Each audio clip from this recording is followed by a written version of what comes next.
J'ai un enfant miraculeux. Ce que Dieu ne peut pas faire n'existe pas. Cet enfant n'est pas normal. Personne ne touche votre cheveu, jamais. D'accord, maman. Rappelez-vous de votre promesse. Je le ferai. Abonné a grandi vite. Trop vite. Son cheveu bleu flottait comme des lignes d'indigo, sans toucher des ciseaux ou des poignées qui appartenaient à d'autres. Amoka l'a gardé forcément. Personne ne touche son cheveu, a-t-elle affirmé. Personne. Les villageois ont répété. Quel genre d'enfant est-ce?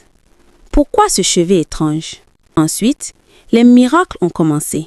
Quand Amoka a fallu malade, Abonné a touché son cheveu et la chaleur l'a curé. Quand les tempêtes sont arrivées, Abonné a gagné le village. Quand la maladie a disparu, Abonné s'est curé sans demander de rien. Elle est blessée, on dit les gens. Elle est dangereuse, on dit d'autres. À l'âge de 16 ans, le nom d'Abonné était connu partout. Mais la jalousie est arrivée avec la presse. Ses 3 amis les plus proches, Busy, Kemi et Fonk, n'ont plus souri. Les yeux étaient trop longs sur les cheveux d'Abonné. Amoka a remarqué. « Promets-moi quelque chose », a dit-elle une nuit. « Ne laisse jamais personne toucher ton cheveu. » Abonné a crié. « Je te promets, maman. » Mais les promesses sont dépassables quand la jalousie parle. La nuit avant que Abonné devienne 18 ans, la forêt était silencieuse. Trop silencieuse. « Pouvez-vous voir votre futur ?» Amoka a demandé doucement. Abonné a cassé sa tête.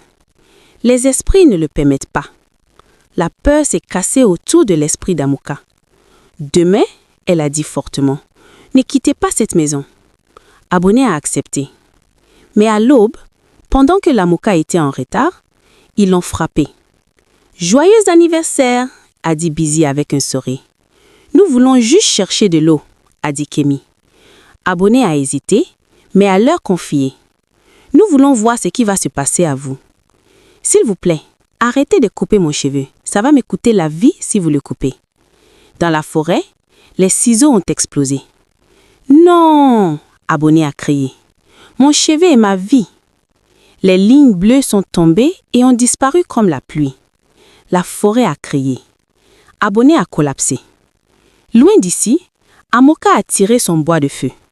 Mon enfant! Amoka est arrivée dans la forêt pour trouver sa fille sans vie. Elle a crié jusqu'à ce que son ventre tombe. L'esprit est apparu à nouveau.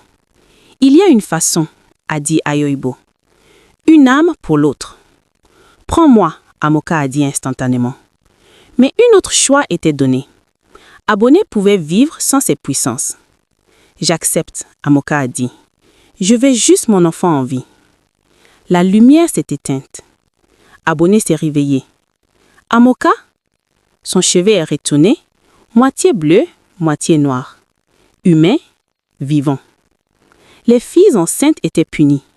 Laissées à bord, marquées par la haine. Abonné a vécu une vie ordinaire. Aucune vision, aucun miracle. Seulement de l'amour. Mère et fille se sont réunies. S'étaient amusées, s'étaient endormies sans peur. Et le village a appris une leçon qu'il n'a jamais oubliée. La jalousie détruit ce que l'amour construit. L'amour d'une mère détruit même la mort. Le village n'a pas parlé pendant 3 jours. Ce n'était pas une règle, c'était la peur.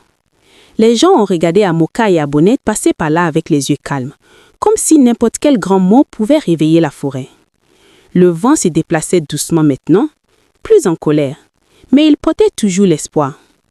La nuit, Amoka s'est réveillée. Tout d'un coup, son cœur s'éloignait. Elle allait s'échapper. « Abonné !» elle a whisperé. « Je suis là, maman !» elle a toujours répondu. Endormie, mais vivante. Chaque fois, Amoka sortait un souffle, appuyant sa tête sur le cheveu de sa fille.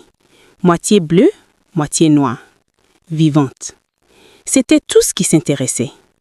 La première fois que quelqu'un est venu à la maison pour demander de l'aide, Amoka a senti son ventre s'éteindre. « Mon enfant est malade ?» elle a demandé. « Apportez-moi Abonné, s'il vous plaît. » Abonné a avancé. Puis, elle s'est arrêtée. Elle s'est fermé les yeux. Elle s'est tournée intérieure. Elle n'a rien ressenti. Aucune chaleur, Aucune lumière. Je suis désolée, elle a dit doucement. Je ne peux pas. La femme l'a regardée. Mais vous, toujours. Tu es la seule humaine maintenant, elle a répondu. Son voix s'éloignait. La femme s'est laissée confusée et déçue. Abonné s'est assise lentement. Amoka a couru à côté de lui. « Est-ce que tu vas bien ?» Abonné a pleuré, même si ses yeux étaient mouillés. « C'est étrange, » elle a admis.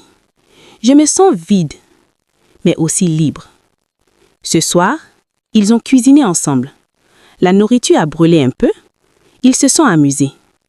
Et pour la première fois, Abonné a dormi sans rêve qui l'emmenait dans des endroits qu'elle n'aurait pu expliquer. Busy, Kemi et Funk ont arrêté d'aller dehors pendant le jour. Quand ils l'ont finalement fait, ils se serraient les gorges, mais la vérité ne pouvait pas être cachée pour toujours. Les enfants ont whispéré, les adultes se sont regardés. Un après-midi, une petite fille a pointé et a demandé « Maman, pourquoi n'as-tu pas de cheveux ?»